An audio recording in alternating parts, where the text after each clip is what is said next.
자, 여러분 안녕하세요. 오늘은요, 오른쪽 배가 아파서 오신 환자분 이야기 한번 드려보도록 하겠습니다. 자, 오늘 오신 환자분은 40대 초반의 남성분이셨어요. 이분은 오른쪽 배가 아파서 오셨습니다. 자, 일단 이렇게, 오른쪽 배가 아프다. 그러면은 긴장을 좀 해야 돼요. 왜냐면은, 이 오른쪽에 좀 급성 복통을 일으킬 수 있는 장기들이 모여 있거든요. 그러니까, 담낭, 쓸개죠. 그리고 담도가 오른쪽 위에 있고 오른쪽 아래에 가면 충수돌기가 있죠. 그래서 이런 데 문제가 생기면 입원 치료를 해야 되거나 뭐 수술을 해야 되거나 그럴 수 있기 때문에 좀 주의를 기울여서 판단을 해야 됩니다. 근데 뭐 그렇다고 해서 오른쪽이 아팠을 때 전부 다 그렇냐 그런 건 아니고요. 오른쪽 배가 아파도요. 그냥 가스가 차가지고 그런 경우가 훨씬 더 많아요. 음식을 뭐 잘못 먹거나 그래서 그런 경우.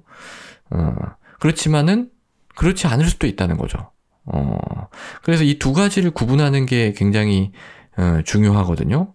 그래서 그냥 단순히 가스가 찬 기능성이냐 아니면은 뭔가 이제 입원이라든지 수술 같은 걸 요하는 그런 병이냐 이걸 구분하는 게 굉장히 중요하다라는 거죠. 그래서 이거 어떻게 구분하느냐? 저는 이제 두 가지 포인트로 구분을 합니다. 첫 번째는 전신 증상이고요. 두 번째는 이제 압통인데요. 그러니까 뭐 이걸로 완전히 구분되는 건 아니에요. 근데 대충 느낌을 잡아볼 수가 있다는 거죠. 자, 전신 증상이라는 건 뭐냐면은 열이 나거나 기운이 너무 없거나 밥을 아예 못 먹거나 뭐 구역질이 나거나 뭐 몸이 아프거나 그러니까 뭐 배가 아프다는 게 보다 그냥 몸이 전체적으로 막 어딘지 모르겠는데 다 아파. 이런 게 이제 전신 증상입니다. 그래서 fever, fatigue, pain, anorexia, nausea 이렇게 되는 거죠. 근데 이분 같은 경우에는 이제 여쭤보니까 이틀 동안 밥을 하나도 못 드셨다는 거예요. 이틀 동안. 그래서 배가 아파서 못 드셨어요? 그랬더니 뭐 그런 것도 있긴 있는데 뭐 이상하게 밥맛도 없고 기운도 없고 뭐 그래서 못 드셨다고 그럽니다. 그러니까 이 정도 40대면 사실 젊은 남성이죠. 그러니까 젊은 남자에서 이런 일은 굉장히 드문 일이에요. 왜냐면 이 정도 나이 때는 아직 한 끼만 굶어도 이게 배가 고파서 난리치게 되거든요. 젊은 남자들은. 그래서 이분은 명확한 전신 증상이 있었던 거죠. 그리고 또 진찰을 해봤어요, 제가. 이렇게 손으로, 소리도 들어보고, 타진도 해보고, 뭐, 했는데, 딱 요쪽, 오른쪽 아랫배. 여기에 이제 압통이 있었습니다. 살짝 이제 누르니까, 아야! 하는 거죠.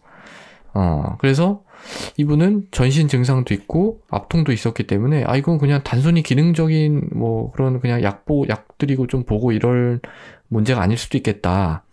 라고 생각을 해서 좀 다른 검사를 해봐야 되겠다라고 생각을 했죠. 일단 제일 먼저 떠오르는 건 뭐예요? 여기가 이렇게 딱 아프다 했을 때 급성 충수돌기염입니다. 급성 충수돌기염이요. 근데 사실은 제가 지금까지 봤던 이 충수돌기염하고는 좀 달랐어요. 왜냐면은 이 충수돌기염은 초기에 올 땐 되게 애매하게 이쪽에서 오거든요. 딱 이쪽이 아프지 않아요. 이쪽에서 오다가 이렇게 배꼽 주위에서 오른쪽 아래로 통증이 이동하는 그런 양상이 나타나는데요. 물론 뭐 다 그런 건 아니지만 또 이제 그런 거는 없었고, 그리고 이 오른쪽 아래 여기가 지금 아팠잖아요. 이렇게 충수돌기염에서 이 정도 아플 정도면 환자 컨디션이 더 안 좋습니다.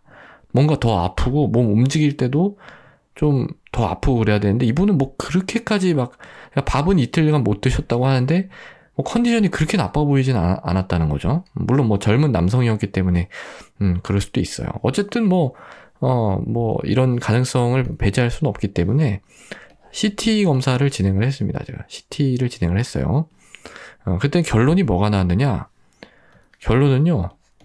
급성 개실염이 나왔습니다. 개실염.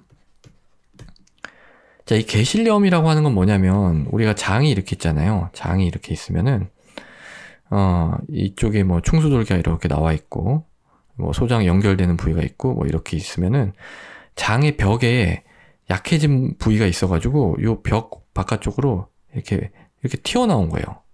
이렇게 튀어나온 거. 바깥으로. 요런 게 이제 개실입니다. 개실은 이 벽이 사실 좀 약하거든요. 그래서 이 개실이 뭔가 압력을 받거나, 좀 자극을 받으면 여기 이제 염증이 생길 수가 있어요. 그게 이제 개실염인 거죠. 이렇게 염증이 생기면 그게 개실염입니다. 그러니까 이 위치가 이 충수돌기랑 비슷한 곳에 개실이 있고 거기에 염증이 있으면은 임상 양상이 이제 급성 충수돌기염하고 비슷하게 나타날 수가 있는 겁니다. 그래서 이 개실염 같은 경우에는 이 치료는 어떻게 하냐면요, 합병증이 없으면 그냥 입원해가지고 항생제 치료를 며칠 하면 되는 거예요. 그럼 큰 문제 없이 이제 좋아지는 경우가 많은데요. 뭐 아주 증상이 경미하다 그럼 그냥 외래에서 항생제 먹는 걸로 드리고 그냥 보기도 하는 경우도 간혹 있습니다. 근데 만약에 합병증이 생겼다, 여기 이제 뭐 고름이 잡히거나 뭐 천공이 생기거나 이런 합병증이 생기면 이제 심한 경우에는 수술을 해야 되는 그런 경우도 있죠. 그래서 이 개실염으로 이 진단이 이분은 됐고요. 그래서 일단은 의뢰서를 써가지고 보내드렸는데 이 개실염이라고 하는 병에 대한 조금 더 자세한 리뷰는요, 이어지는 영상에서 드리도록 하고요. 일단 여기서 말씀드리고 싶은 거는 중요한 게 뭐예요? 중요한 거는 이거예요. 지금 배가 아파서 오셨잖아요. 그러니까 배가 아프다, 복통이 있는데 어떤 전신 증상이 있거나 열이 난다든지 이런 너무 기운이 없다, 이렇게 뭔가 이 배 아픈 거 말고 내가 전신으로 나타나는 증상이 좀 있어. 그리고 눌러봤을 때 아얏 하고 좀 깜짝 놀라듯이 아파. 이런 압통이 있으면은 이거는 집에서 버티면 안 되는 거예요. 병원에 꼭 방문하시라는 이야기를 드리고 싶습니다. 물론 근데 경험을 해보면은요, 이렇게 이제 있어요. 다 전신 증상도 있고 압통도 있는 복통이에요. 그런데 실제로 뭐 검사를 해보면 그냥 아무것도 안 나오고 며칠 있으면 좋아지는 경우도 있습니다. 물론 뭐 이렇게 또 있다고 해서 전부 다 이게 막 뭐 큰 무슨 뭐 병이 있는 게 아니에요. 그런데 확률이 올라간다는 거예요. 확률, 모든 건 확률입니다. 그래서 내 몸 가지고 막 모험을 우리가 할 필요는 없는 거잖아요. 그래서 이런 게 있으면은 병원에 가서 일단 확인은 받아봐야 된다라는 의미로 말씀을 드린 겁니다.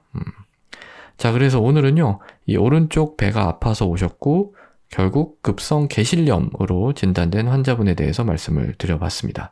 오늘도 경청해 주셔서 대단히 감사합니다.